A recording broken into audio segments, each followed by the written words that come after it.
welcome Ted Cohen and John McAfee. Hi, John. How are you? I'm fine, Ted. How are you doing? Can you hear me? Good. I'm sorry that you're not here. I brought something. I wasn't sure if you were into having a drink or not, but I'm going to have a drink in your honor while we do this. It's from Costa Rica. It's not from Belize, but it was the best I could do. So where are you right now? I'm at an undisclosed location due to the security situation I've been under for the past 7 months. For some of the folks here, can you elaborate, just highlight what that situation is? Well, as everyone knows, I ran afoul of the Belizean government back in 2012, the end of 2012. I've been a vocal opponent of the current government, the corruption, the illegal drugs, human trafficking, and I continue to be very vocal. On September the 12th of last year, they made an attempt on my life in Portland, Oregon, and I've been sort of underground ever since. I've managed, however, to continue running Future Tense, my company, and we put out a couple of fairly decent products, Decentral One and our new secure chat application, Chatter. Okay. Well, some people describe you as a visionary. Some people say you're outrageous, and some people say you're just plain out of your mind. How do you frame yourself? Well, I would frame myself as a little of all three. I think you have to be a little bit out of your mind to create creative products, to see the existing culture and environment that we live in a different way. You have to be outrageous in order to implement the things that you dream about, and the rest is very, very common. So you were the trailblazer in antivirus software back in the 80s and got people first concerned about what could happen to their computers. Watching everything that's happening now, was this inevitable? This wasn't a possibility. What's going on now is pretty inevitable? No, I would not say it's inevitable. In fact, it would be in the graph of probabilities way outside the bell curve. What we have done is created a technology, a culture of technology, which owns us rather than us owning the technology.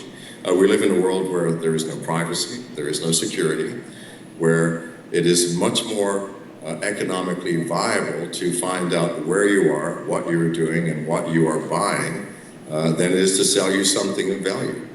This is the facts of life. And this needs to change. It's why I developed Chatter, working in conjunction with a number of teenagers, the youngest of which, by the way, was 13 years old and holds 2 associate degrees and is in his second year at Rochester Institute of Technology, to try to get the upcoming generation to understand that privacy and security are central to a sane society. And I'm hoping that I'm making some small impact in that area. In 1974, I'm reading a book right now. It's called Blacklist, which has nothing to do with the TV show Blacklist. But it opens, the preface is a Senate testimony by Senator Frank Church back in 1974 that you may be familiar with, where he stated that the powers we were about to give to the government to eavesdrop, once the key was turned, we were never going back. Would you say that was a defining moment in how we've ended up where we are? Absolutely, and it is very difficult to close Pandora's box. We have opened it. I am spending every moment of every day attempting to close it, attempting to put the witch back into the box and to give us back some semblance of privacy. Without privacy, what do we have? Seriously. Privacy is a choice. It's not something that is coerced upon us or something that we can't ignore. If you have a dinner with a stranger, do you divulge the deepest secrets of your life? Of course not. You choose what to divulge. You choose based on the situation, based on your judgment of the trustworthiness of who you're divulging information to. As you progress through this privacy barrier, you finally may end up marrying someone and divulge your entire life. This is our right. This is our choice. This has been taken away from us by ourselves, by the production of a technology which spies upon us and creates no security whatsoever. Well, There's two sides. I mean, you would hope that there are the white hats and the black hats, but it seems that they're all gray. I mean, you would think the government ideally would be at one point the white hat, and the folks in Romania or the Ukraine that are hacking into, I don't know if you saw the CEO of Target resigned yesterday. Of course, I would expect that. I mean, he did the Japanese thing of falling on his sword. Well, good. I think that was a wise choice, and I applaud him for doing so. Well, what do they do going forward? How does anyone in this room here or anyone in the world know that forget your privacy, that your credit card is good, that your information is good, or are we beyond that? How do we put that back in a box? I think the first thing we need to do is become aware of what we have given to the corporate world and to the government freely and openly. My first program, Decentral One, was designed to make you aware of what you have done. If you run that program, it tells you which app on your smartphones are watching you, listening to you, sending emails on your behalf, sending text messages, or even making phone calls at your expense without telling you. So awareness is number one. If we're not aware that we are in a state of absolute openness with everything that we do, then we can do nothing. So awareness is number one. Number two is take some action, for heaven's sake. You know, we are adults. Without privacy and without security, what are we? If we're in a state where everyone knows everything about everyone, you know what judgment is. You know, you may do something I don't like. Well, I'm going to complain about that. I'm going to try to do something about that. That's why we have privacy. Our second application, Chatter, provides an absolutely secure application to allow you to chat openly with some other person, knowing absolutely that the government is not listening, Google is not listening, your neighbor is not listening, your enemy is not listening. We have to take action. We have to be aware of where we are and what we have done. It's very, very prophetic that you're doing this now, because one of the things in this Frank Church statement, which you seem to be familiar with, is that he said it removes the ability to create any dissent. Once everybody is listening, you can't discuss anything against the state because they hear you. Absolutely. This is 1984 times 1,000. At least in 1984, the television screen that took up your entire wall had a little camera. You could hide in a corner and write a diary in secret. We don't have that. We have no corner to hide in. We have created a technology which watches and listens to our every move. So, yes, that's a very prophetic statement. I am trying to put Pandora back into the box. So I was going to ask you, this seems to claw it back a little bit. Is there any chance of clawing it back in any meaningful way at this point? Or is what Frank Church said prophetic, that it's never going to go back in the box? You know, if it never goes back in the box, we need to go and hang ourselves. I hate to be so cynical and dark, but seriously, without privacy, without security, without the ability to talk to your children about issues of importance, where you can impart your deepest feelings and understandings, without the world watching and listening, what do we have? What is society? What is the individual? The individual simply disappears. We have to put it back in the box. There has to be a way. I am working nonstop to do that. You all should do the same. Everybody watching this, do something. Look at what you have done to yourselves, to your family, to the issues of privacy, security, and individuality. We have to do this. You heard the gentleman that spoke, not just now from Reddit, but the person before from Campbell Soup. Did you happen to be able to watch that? I watched the Reddit person, yes. Okay, so at the end of it, he said something. One of my favorite internet arenas, however. I've been on Reddit a number of times. No, but the gentleman before that was from Campbell Soup. I did not. Oh, okay. He mentioned at the end of his talk, he said, let's stop talking about social media and the internet. Let's talk about marketing and knowing your customer. Was that do you believe that was where we were supposed to be right now with what the promise of the internet was in '69? No, I have to disagree. I'm very sorry to disagree with the erudite and intelligent individual who stated that. No, we do not need to know. these issues. We need to know them if we want money from areas and from actions that do not create something, that do not produce something. Google, which, you know, every individual on Google is worth about $500 per year in terms of what you do, what you search, what you think about, where you go, what you buy, what you eat, who you like, and who you talk to. We don't need that information in the public domain. We don't need Google to have it. We do not need ITT to have it. We don't need ATT. We don't need anyone to have this. This is the problem that we're facing. We have turned the world upside down to the point that things of value have no real value. Value is, I produce a car, you get to drive it, it does exactly what I say, you enjoy it, it has facilities, you can listen to music. No, that's value. What I am doing and who I am doing it with cannot be of value to the world. If it is, we have turned reality upside down. Please understand this. This is the problem that we have. How do we opt out at this point? How do you get out of it? How do you say, Google, you're not following me anymore. I'm not Amazon. I don't care what you recommend to me. People who bought this cable also bought this book. You know, how do you get out of that? Well, what I do is every telephone that I buy, I open it up, I look at the schematics, and I find the GPS antenna. There's simply no way to remove the GPS chip and have Android or iOS load. I simply remove the antenna so they can't know where my phone is. Number two, I opt out of everything. If someone says, tell us your location because we can serve you better, I say, screw you, it's not happening. Take this into your own hands. Good heavens, we are adults. We know what we have done.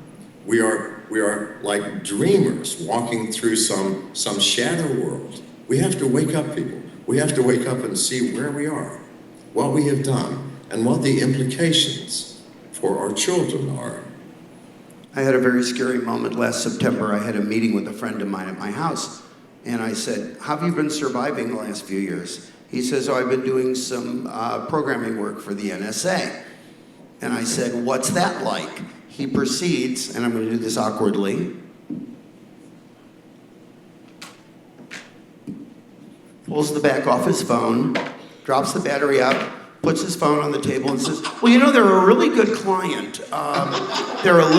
So all of a sudden there's four of us around the table and we all have our phones with the batteries out. The person with the iOS phone puts it out in the living room because he can't take the battery out. And my girlfriend walks in and there's phones and batteries and covers all over the table. She says, what are you doing? I said, we're having a conversation about the NSA. And afterwards, I said to him, was this real? He goes, absolutely. If there's a battery in your phone can be controlled. It was very, Yes. very scary. So that's the government side of it. And I mean, that's scary, and that's scary. And the Google side of it, whatever. But how do we, I'm going to end up over at Roots sometime today because it's my annual visit to Roots in Toronto to buy stuff. How do I make sure what do I do about my credit cards? What is your outlook on how we end up with some security? Is it PIN and chip is just finally coming, chip and PIN number finally hitting the US. It's been here in Canada for a long time. Is that the answer or is that still insecure? You know, we talked about Target earlier and the CEO resigning. Target released 100 million credit card numbers and personal information, PIN numbers, addresses, social security numbers.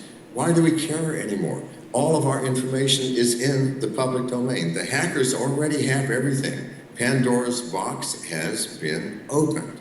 The problem is, how do we get back to sanity? Get yourself a new credit card. Cancel every credit card that you have. Get brand new ones. Make sure that you never, ever reveal that information to anyone. Not your PIN number, not your social security number, not your address, not your email, nothing. We have to realize that we have done something horrible to ourselves. We have released information to the world through our own negligence that has made life intolerable, or will. People who are getting into your credit card account and charging $100 here and $100 there, who cares? Wait till they take your ID. Wait till they take your identity and become you and start buying homes and start taking out loans and start robbing banks under your name. That you think this is madness. It is not. No, it's not. I got a call from Bloomingdale's telling me last fall they were turning down a credit increase on my Bloomingdale's card. I said, I haven't used it in a year and a half. They said, well, you were in and bought $3,000 worth of clothes in New York last week. I went, no, I didn't. The only way I found out that my card had been hacked was they were turning me down, that they didn't think I needed more than $3,000 credit at Bloomingdale's.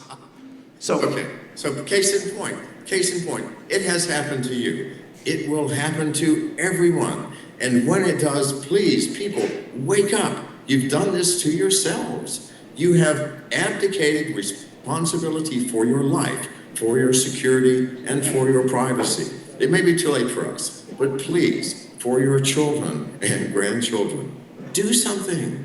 Take your life back into your own hands. You owe it to yourself. You owe it to your family. You owe it to your kids. This is all we can do. So Chatter is a great first step. Do you have other products or other services in mind that help us do that? Absolutely. I think the NSA will not allow me to implement most of them. I think Chatter was a good step. Chatter is the most secure message app on the planet. That's CHADDER. Where do we get it? You know, on Google Play, it runs on Android and Windows, and it's coming out for iOS in 2 weeks. It allows you for the first time to send messages to people that no one, not even we. What happens is we have a key server, meaning you encrypt the message. You don't have to do anything, it's all done for you. The message is encrypted, it's sent to your friend. A message is sent to our server. Our server creates a key which is sent to your friend. You can't read the message, we don't see the message. No one can read the key, they don't know where it's coming from. So please, at least start with communication. Privatize your communication. Make your whether it's with your wife, your children, or a lover, or whatever. Here's the issue. The opponents say, if you have nothing to hide, why do you worry? We all have something to hide. Have you ever, please, people, be honest with yourselves. Have you ever called your boss and said, you know, I'm sick today, when you weren't? Have any of you ever had an extramarital affair? Have any of you ever done anything that you do not want the entire world to know about? Anybody want to raise their hand that's never done anything that please, if you can raise your hand. Is there a hand going up in the room here? No. So please. Neil, where are you? No. Understand, that argument is nonsense. We have to have privacy to have a sane society. Please, people. So let me ask you something fairly provocative, though. Movie years ago that I know that you saw. I'm assuming you saw Sandra Bullock in The Net. Yes, absolutely. So a person who was as Hollywood as, I mean, you're a very dynamic figure. The company was based on the fact of, we're going to add a layer of security that's going to protect everyone. And the end of the movie was that it was actually capturing everybody's information. How are we as sure that what you're doing is not just saying, give me all the keys to your kingdom, I'll be the new key holder? First of all, I have no interest in your private life. I really do not. My own private life is far too interesting, and there's too much of it available to me. Number two, if you look at the architecture of our system, we never see your messages. You send a message to a friend encrypted. It doesn't come through us. All you do is send us enough information to create a key to unlock the message. We just send you a key. I have no idea what you're talking about. I have no idea what's in the message because it does not come through us. We do not have a server large enough to transport every human being's information on the planet. No, we send you a key. What that key unlocks, I don't know. I don't care. So I hope I've created an architecture that my own personality and my own faults and whatever you want to place upon me, paranoia, insanity, who cares, play no issue, play no part. It is a system as secure as one can make. One last anecdote, because we're in Toronto. A couple of years ago, there's a guy named David Neal, I don't know if David's here, who was at BlackBerry at the time, and said, start using BlackBerry Messenger. It's secure and it's anonymous. You can say and do whatever you want. Nobody will know. It doesn't go through your company's Outlook server. He then wrote me back a week ago saying, stop, I was wrong. Some guy got fired. He's like in a meeting going, this guy's an effing whatever. And the boss calls him in and goes, it didn't go through the Outlook server, but it did go through the BlackBerry server, and every one of them was captured. So the level, his level of privacy went to zero, and so did his salary. I want to ask you, I want to get your quick reaction to a few people that I know you've known over the years. Just quick, your reaction to them. So Bill Gates. I would not want to have dinner with him nor spend more than 5 minutes in his presence. Steve Jobs. I'm sorry that he is no longer with us, from the deepest part of my heart. Mr. Wozniak. A very interesting and entertaining individual, and we've been on, at least in one company, we shared a board membership together. Andy Grove. A very, very bright individual. Larry Ellison.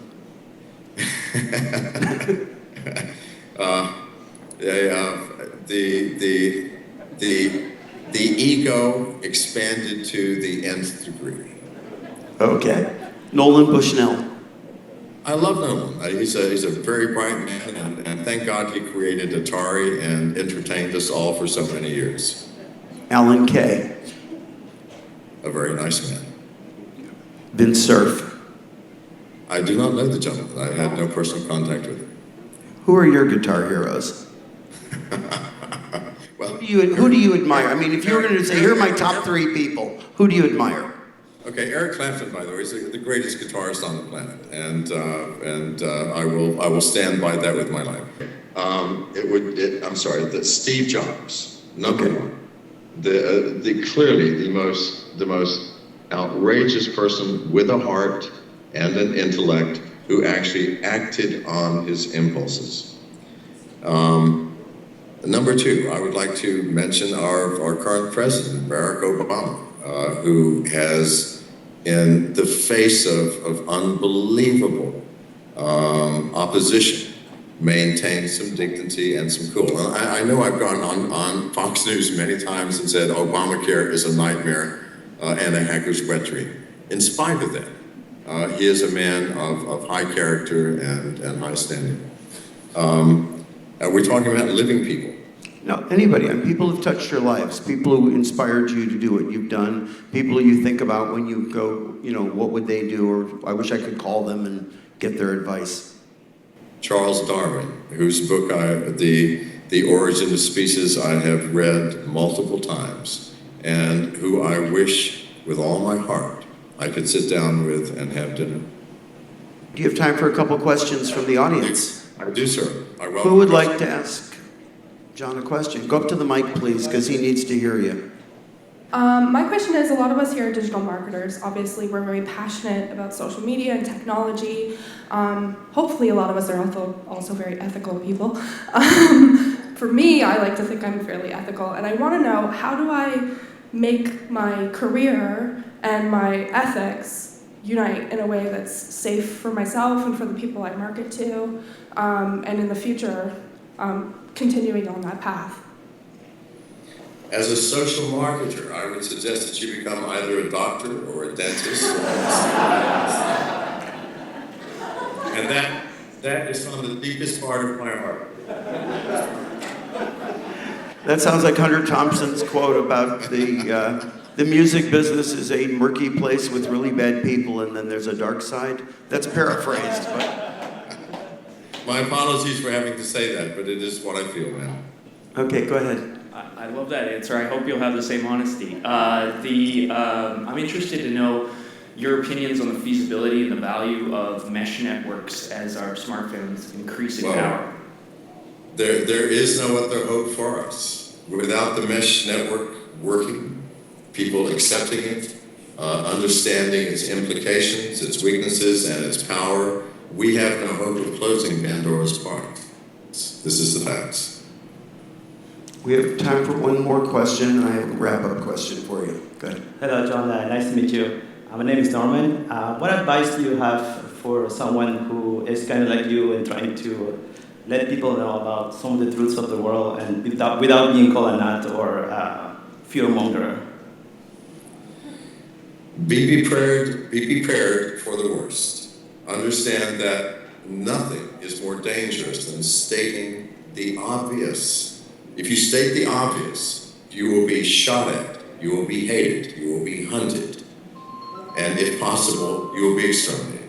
This is the facts of life. So you must have huge cojones, and you must really believe in what you're doing. Okay, so my final question for you.